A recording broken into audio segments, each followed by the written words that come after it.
Miss Stone, this is a simple question. How is your waltzing? How is what? Your waltz. My waltz? Are you a dancer?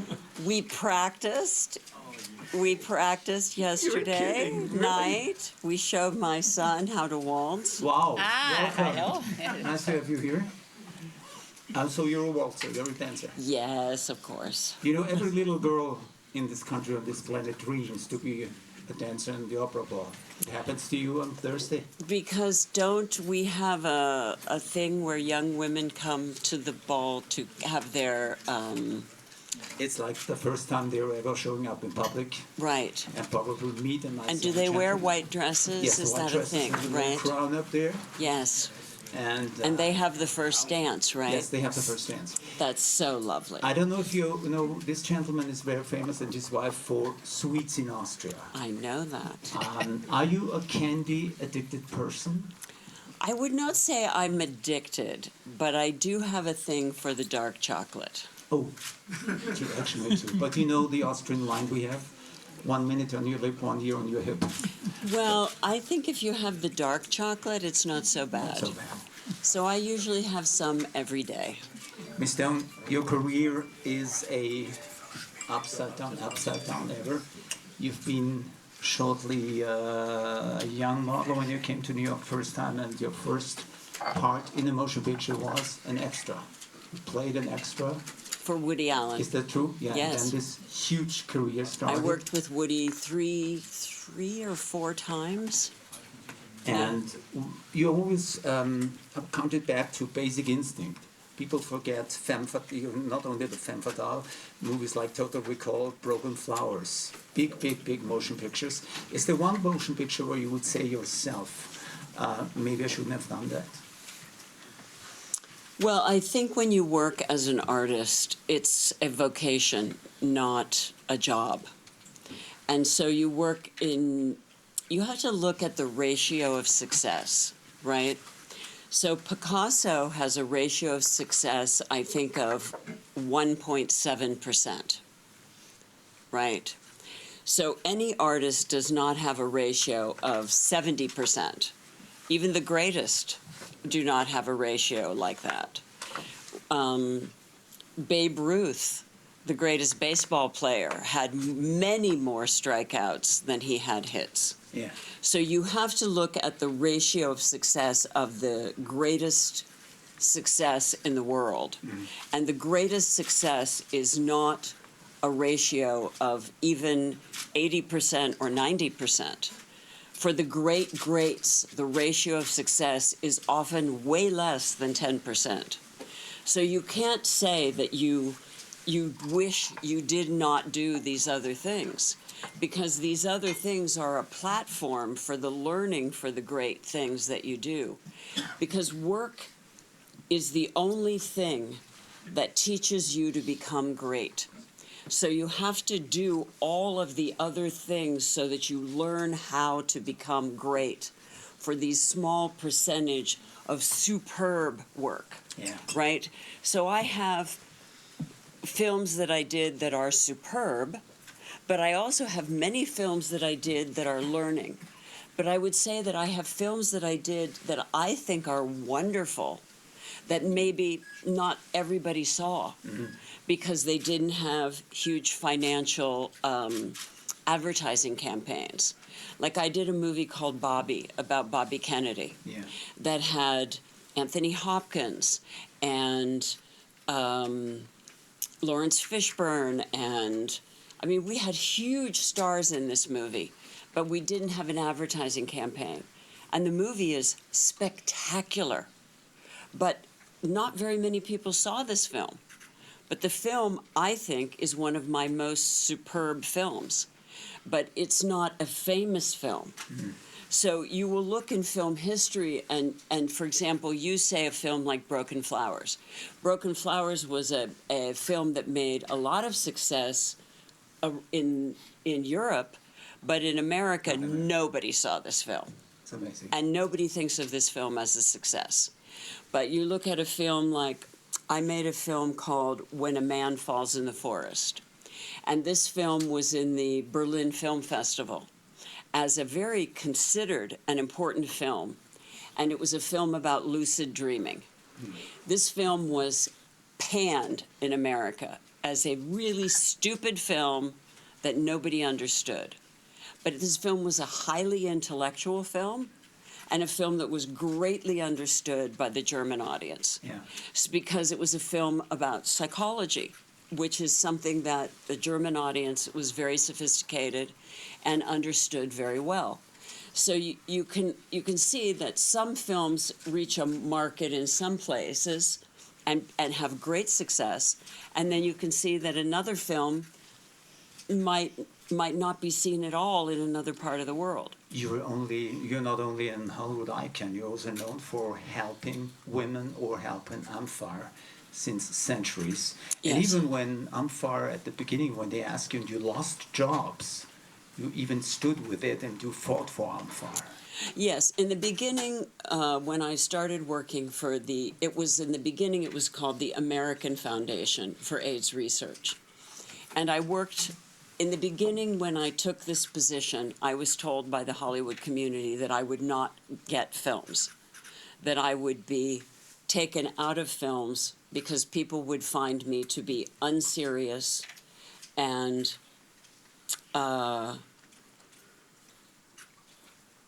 they literally told me that I would be considered like Zsa Zsa Gabor, a person who did not have serious intentions in my life. Yeah. And I felt that in the beginning, when I started working for the American Foundation for AIDS Research, 11 million people were afflicted with HIV/AIDS. Throughout the 30 years that I worked on AMFAR, which went from the American Foundation for AIDS Research to the Global Foundation for AIDS Research, because I went all over the world, North America, South America, Saudi Arabia, Dubai, everywhere with this film, India, with AMFAR, places that people were very afraid to see us. We became the Global Foundation. During that time, 40 million people died of HIV/AIDS. That was a really complex and difficult period of time because we did not have governmental support to raise the money for the medical research that was needed. That's huge. That's like COVID, right? That's as if we had COVID and the government said, we're not helping with this because we don't like the people that are dying. Imagine how ridiculous that sounds to us now as a sophisticated society. But this is what was happening. And people were telling me, because you're helping with this, we don't think that you're a serious person. Well, that intellectually for me was unfathomable.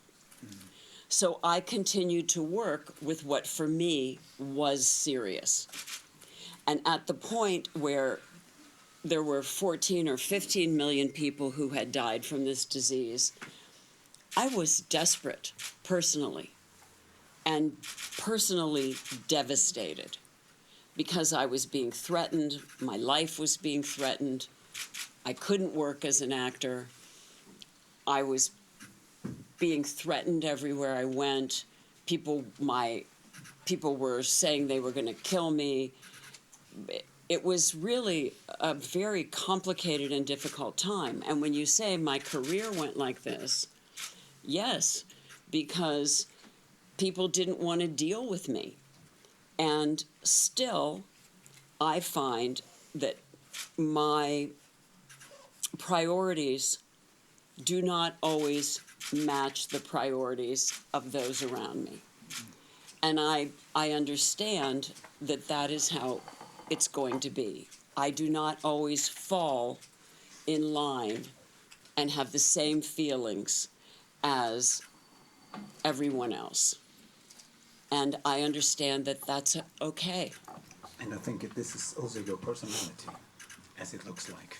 And that's okay with me. Yeah, I have a last question myself. Because now we have treatment Yeah. And you can see on television that the ads, that people are not dying every day like they were. We see treatment on television like it's for Tylenol. And people aren't afraid like they were. And people accept each other in a way that they didn't. And they love each other in a way that they were not, that they were afraid about before. And really, when it comes down to it, it was all about fear. And I just don't believe that fear should be our compass. I think love should be our compass. Das ist ein wunderschöner Satz, kurz auf Deutsch. Angst soll nicht unser Kompass sein, aber die Liebe soll unser Kompass sein. By the way, love. I read in a Spiegel interview from a gorgeous line. They ask you about your love life, and you answered, my love life was like an interplay of ebb and flow. Yeah, of course, like everybody. What did you prefer, the ebb or the flow? Well, I once asked a psychiatrist, what was the difference between marriages that last and marriages that don't? And she said, do you want the truth? And I said, I would love some truth. And she said, the only difference is that people don't leave. And I think that's true, because I think that love always ebbs and flows. It always ebbs and flows. And even in the most loving relationship, you don't love each other every day. Sometimes you decide that you're going to love your commitment, not always the other person. And that you make a decision that you're going to continue to love the commitment that you made. And that you will grow back together again. Because you're going to choose joy, you're going to choose fellowship, you're going to choose common understandings, and then you will grow back together in love.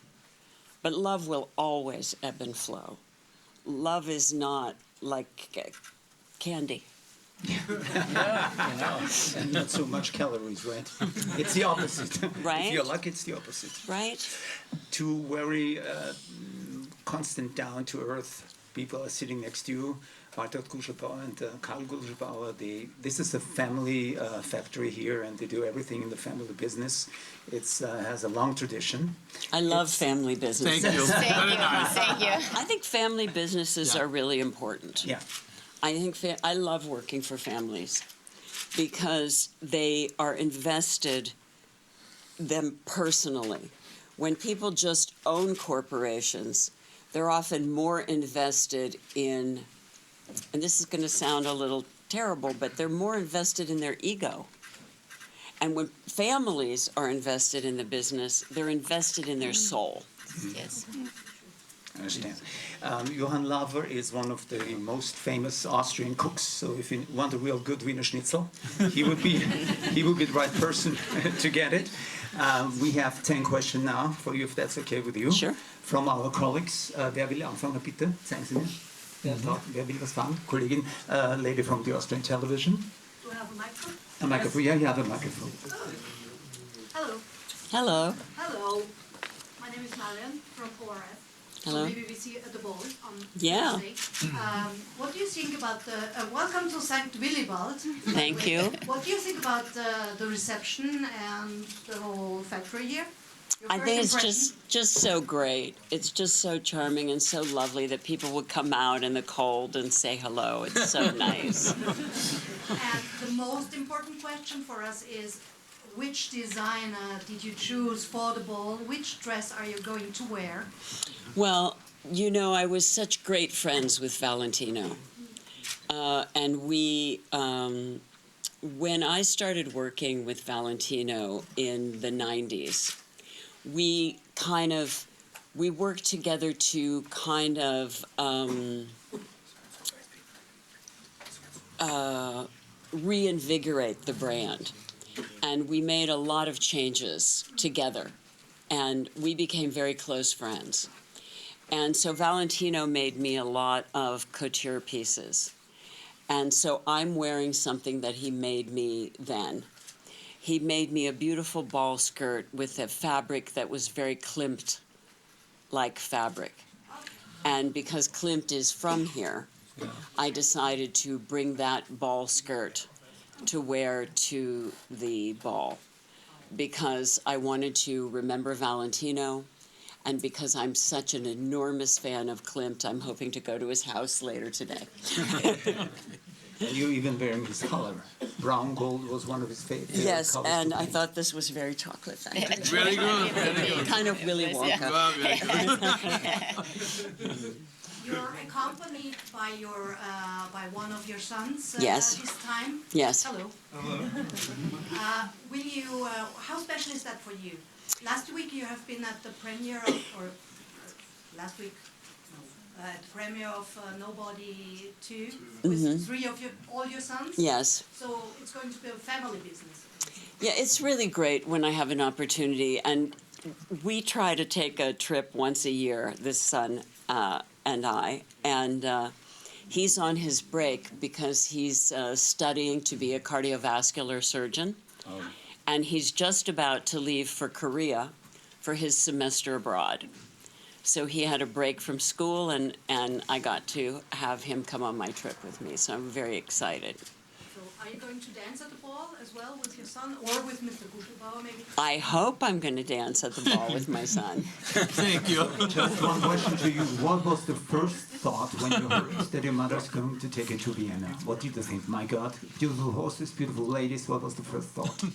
The architecture. I love European architecture, and the buildings here are phenomenal.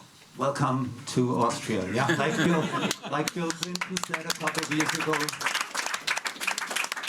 Bill Clinton said a couple of years ago, Austria or Europe has history. We are happy to have civilization. Nächste Frage bitte. Hinten gibt es das Mikrofon bitte weiter. Sind Sie so nett? Dankeschön. Das ist ein Kollege vom, also colleague from the Austrian Television Ö23, OE24. Ms. Stone, would you like to film a movie in Austria sometime? Well, yes, particularly if I could do a film about some of these great Austrian artists. Because I'm a painter and I particularly love the art of that period, of some of the great artists of Schiele and Klimt and the great artists who were of that period. Have you ever been in Austria before? Yes. Yes, yes. Where? I was here. I came to the Life Ball, it must have been 20 years ago? 18 years. 18 years ago. We met then. Yep. And what is your favorite Austrian dish? Well, I Favorite really Austrian do dish? love the Wiener Schnitzel. But I like when it comes with everything. Usually, you know, they give you the potato salad, but I like when it comes with the sauerkraut and everything. I like everything. You eat with sauerkraut? Yeah. Well, now, Mr. Lava looks a little sour. No, it's new for me. I have never heard before Wiener Schnitzel with sauerkraut. Oh, I like that. With a nice salad and the potatoes. Yes, I like that. Yes. I make you one tomorrow. Okay. Not sauerkraut. Okay. Another question.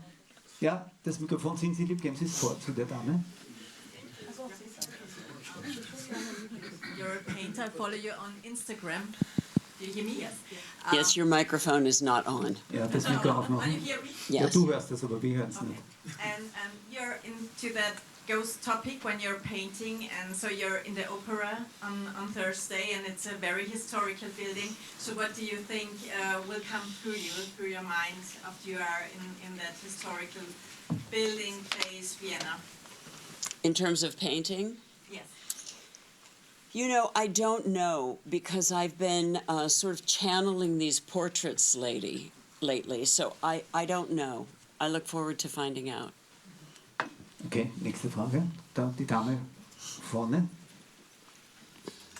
Mrs. Stone, as we all have heard, you're a painter as well. Are you planning to do an exhibition in Austria sometimes, or did you? Well, you know, you have the most wonderful museums here. You really do. and I've spent a lot of time in them when I was here before. So I would love to be invited to show here in your museums or in one of your good galleries. You have great places to show work here. So you've been to Berlin with your painting. You did an exhibition there. Yes. Maybe you'll do one in Vienna in the future. But will you go to any museum while you're staying here now in Vienna? Well, there is a great, there's an exhibition right now of Monet and Picasso at the Albertina that we might like to see. We noticed that. And the last question, do you still live in the USA or did you buy a Dutch house in Italy you once told media about? I've been looking at places in France at the moment, but it's really, it's a very complicated time, as we well know.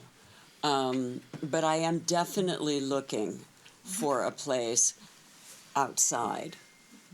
Of America. Okay. So geben Sie eine Fläche her, der Kollege hier. Geben Sie das Mikrofon weiter, sind Sie lieb, danke. Dankeschön. Hello, I'm Boris from the Bavarian TV in Munich. Traveled a little bit too. Thank you. Sure. Over all these years, did you get a better feeling to predict whether a film would be successful at all? Because I guess that's a big mystery in the film business that no one really knows beforehand. What, or is it not true at all? Like, how do you? I think as I've been in this business for such a long time, I have an easier time when I read a script and I can look at the elements and I can have a better understanding.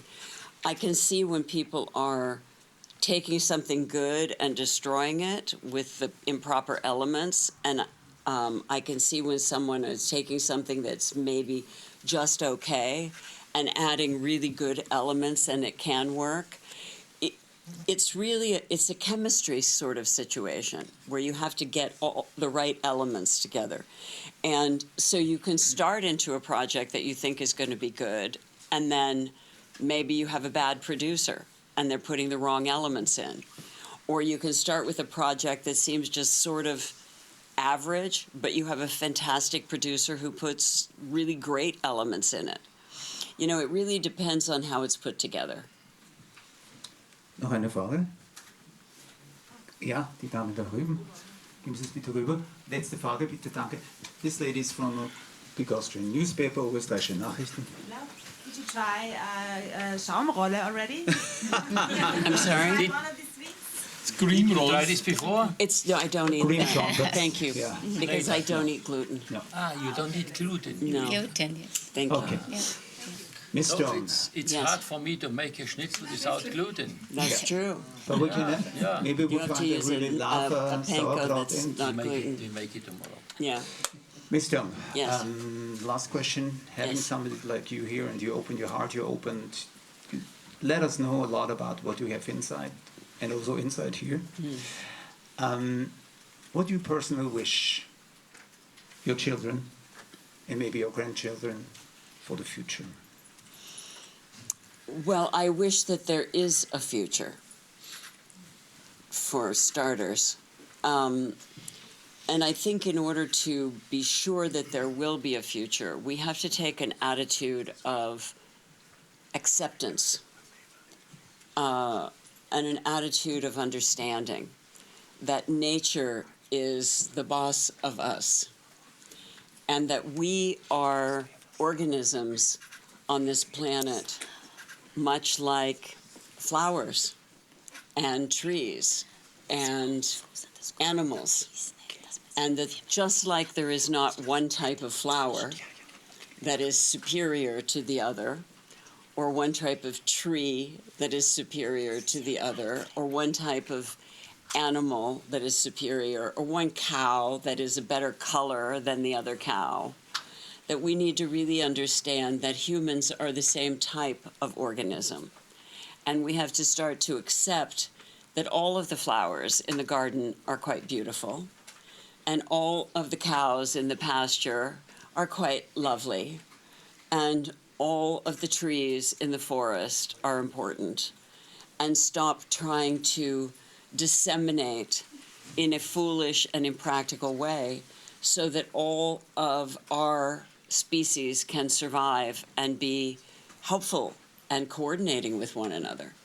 Because this idea that we are not of one is impractical and is not the best thing for our survival as the species.